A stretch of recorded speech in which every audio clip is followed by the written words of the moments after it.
why don't we just get inside the box? This is the LG Wing.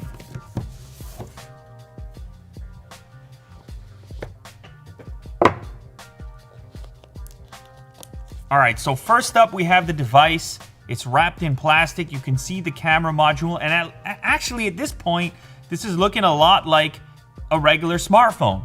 It kind of feels like a slab. It works like a slab, and I think it's going to satisfy all those users who want something typical, because the typical form factor has some advantages over some of the other folding stuff that's out there.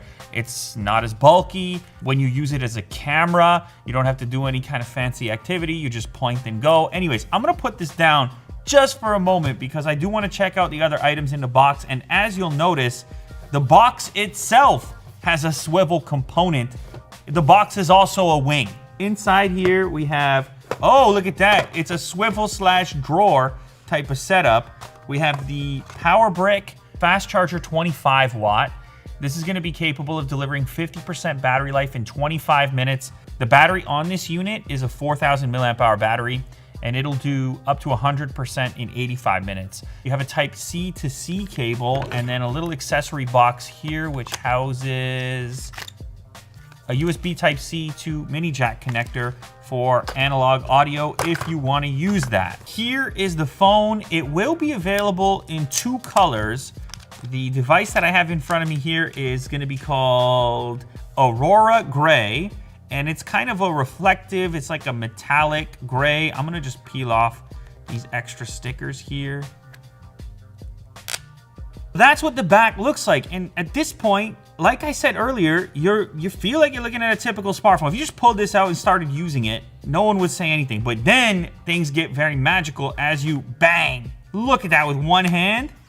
Oh, that is an addictive action. You may very well just use this as a fidget spinner. You may very well just sit there all day long, irritating everybody around you because of the addictive nature of that spring-loaded swivel activity and swivel action. Now, you may be seeing me do this and say, oh, Lou, take it easy on the brand new smartphone there. But apparently they tested this to how many swivels? Let me just, 200,000 times, all right? So I'm not gonna hit that in the lifespan of the device. Now, you may be wondering at this point, the screen is not turned on. You're saying, okay, so what's the point here? Well, this is a full display. That's a full OLED display. This is another OLED display down below. And what this allows you to do is 2 things at once. That seems to be the challenge. That seems to be the target for smartphone manufacturers right now, is how do we let you multitask on your smartphone? How do we let you do more than one thing at a time? So we've seen some folding approaches that are out there. We've even seen dual display devices that are out there, like the Surface Duo, for example, which closes and opens to unveil 2 displays. But that one kind of suffers when it comes to using it as a regular smartphone. This one, on the other hand, it can behave like a regular smartphone if you wanted to. You don't even need to know you have a dual display until you need it. Now I could be watching a YouTube video and selecting my next YouTube video down below. So really innovative approach. Here's what it looks like from the backside. This is what it looks like when you're in that swivel mode. And as you can see, there's actually, they thought about it. They put a little design on the backside for when you're holding it like that. Now they have about 1 billion ways in which they think you're gonna use it, including content creation, because you can actually hold it kind of like a gimbal as you compose video. This has a huge grip on it. I mean, I could just be here all day just pointing and shooting. As a phone, as you look around here, you'll notice you have a USB Type-C connector. On this side, you have a speaker module over there. On the side of the device here, you have a power switch, volume rocker, a large SIM tray. Let me see why that is a large SIM tray.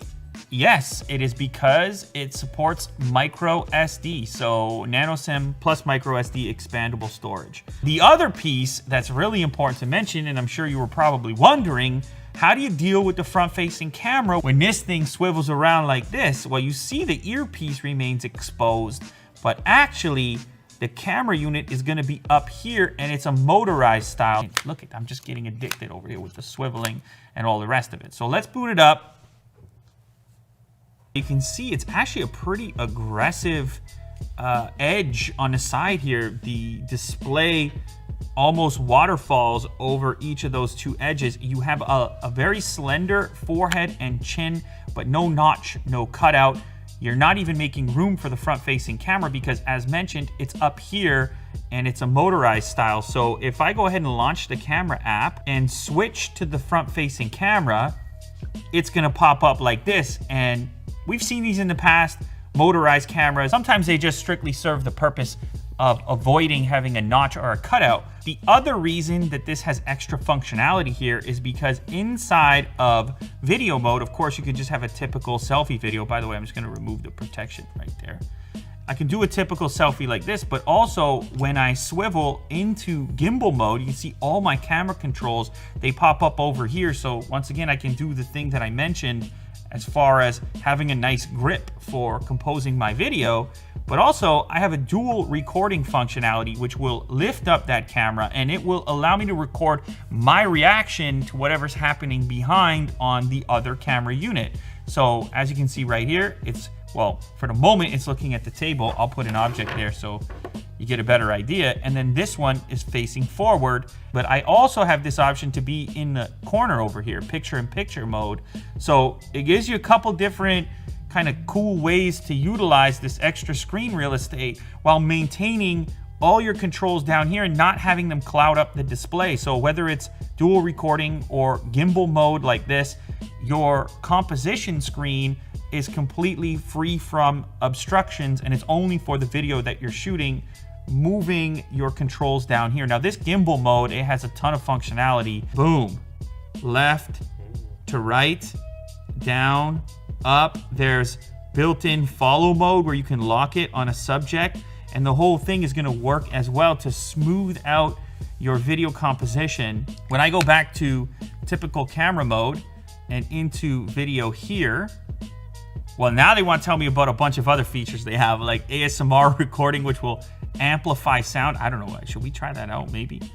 Voice bokeh, take a video that reduces ambient noise and focuses on the voice. But what I'm more interested in at the moment is the ability to go above FHD all the way up to 4K or even beyond that to 4K 60. So you can see all these options become available within here. This is a sample recording of 4K 60. We have the trusty plant that we will be inspecting here. We can also zoom in to the 2X within the video recording. Also, you're hearing my voice through the microphone on the device. So you have a ton of different options in here, as you saw referenced, including even in ASMR mode. I don't know, should I try that? ASMR recording is supposedly happening right now. What do? Do I, with these noises, and I whisper? Unbox therapy, ASMR session. Plastic crinkling. Is this what you came here for? What you came here for. Yes, well, that works. It ups the sensitivity on the microphone for the ASMR mode, whether you like it or not. So up to 4K 60, there's a no shake in here as well, but if you want the ultimate kind of smooth video, you will flip into this mode, into the swivel mode. And there's a lot here where they had to reimagine, why would you want something like this? Where could this be useful? And gimbal mode is one of those places. Dual recording is the other one, which actually I would kind of want to test out right now. So I'm rolling, and as you can see, I can see my background. This is my hand right here, but here's my reaction. It's kind of innovative, you know, in 2020. Anyway, you can figure out a way to use this, but you can see, look at that. You got both video clips rolling. Bang. I can flip it, so I have, you know, my camera up here and the event over there, and I could do it really quickly. So there's a number of different cameras on the back. The main camera, the 1X camera, is actually a 12 megapixel, but they claim it has bigger pixels, which should be better for low light conditions. And then you've also got the 2X for your zoom. So let's snap a few. One, that's your zoom mode. Here is your ultra wide, and here is your 1X. And this just gives you an idea for the versatility. Different things you can do with the camera, obviously. Now the selfie camera is kind of interesting because it is high resolution, a 32 megapixel camera. So let's see what it can do on your typical beard hair test. Here we go. Pops up motorized in 3, 2, 1. Bang. So there you go. You got 32 megapixels to work with. Should be sufficient for your variety of selfies. Check out the mode that I'm in. We've got both our displays open. This is the fancy mode. This is what you would be excited about. And now they have set up app pairs. As you can see down on the bottom here, you may want to launch YouTube at the top and have Chrome going at the bottom over here. You could have your messaging app. You could be reading whatever you want. And then up here at the top, you're just doing the YouTube thing, and maybe you want to search something up. You see what happens? The keyboard replaces it.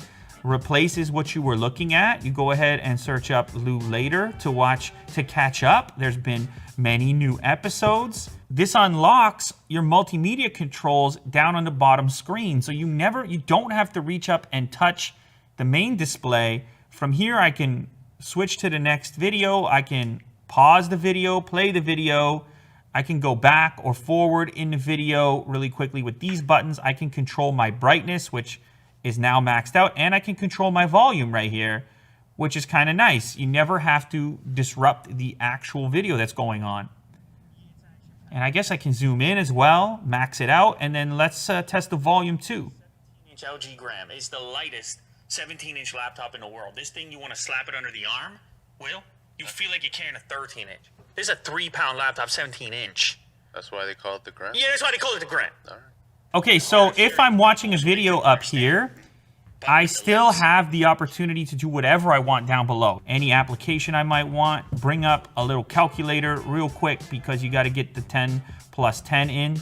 It's a funny little full screen square phone down at the bottom, essentially. If I click this little indicator on the right-hand side, then I will bring up whatever is relevant to the top display on the bottom display, just by clicking like that. But there are other ways in which LG imagines you using this.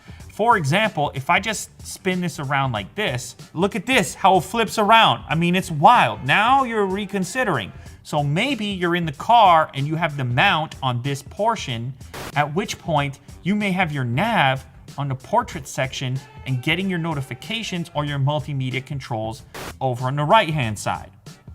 Maybe you're inside of YouTube Music and you have your multimedia controls and you want to pick between your favorite playlist or something. Again, no disruption to the main task over here, which is your navigation.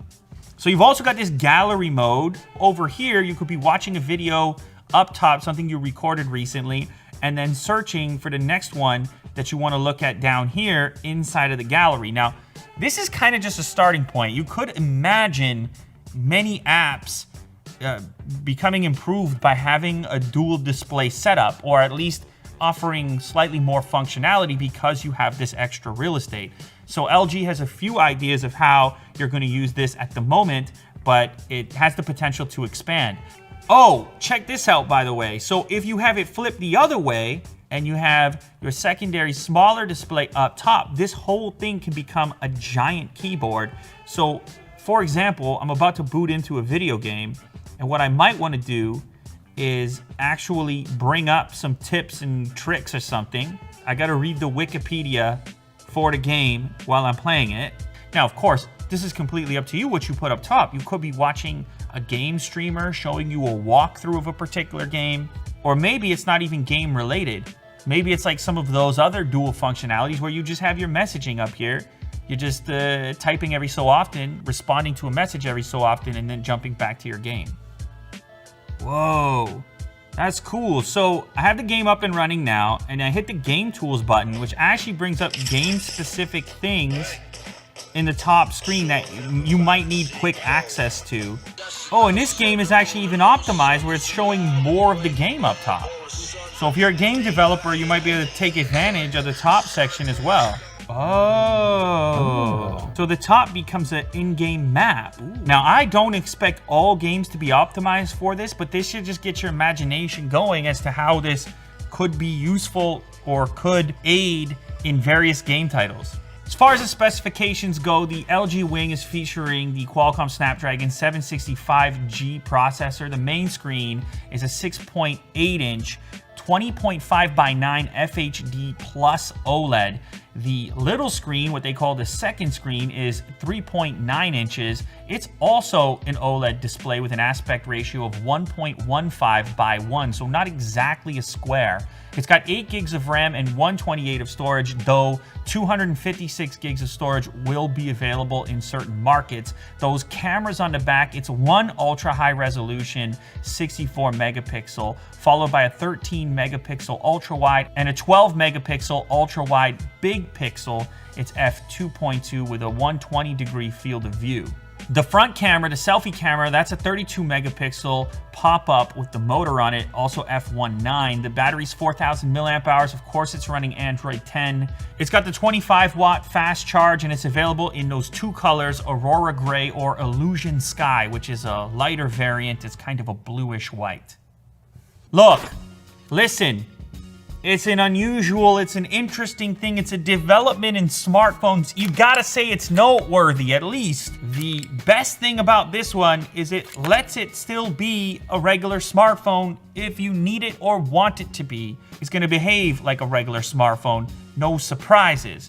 This one aims to be a smartphone first with a little bonus when you want it. The main thing for me, let me tell you, is I just get inspired when I see these new takes. I'm a technology fan. I've been doing this for a while. I've seen a lot of safe moves. And safe moves they're okay. That's acceptable for the vast majority of customers that are out there. But then there's this different group of people that wants to have that moment again of kind of reimagining these things or putting something in your pocket that is just gonna be a bit different. And for that group, these type of devices exist, and I have appreciation for the fact that there are some people out there, some brands, that are taking risks. You can't say that that isn't what happened here, because there's nothing else out there at the moment that's like this.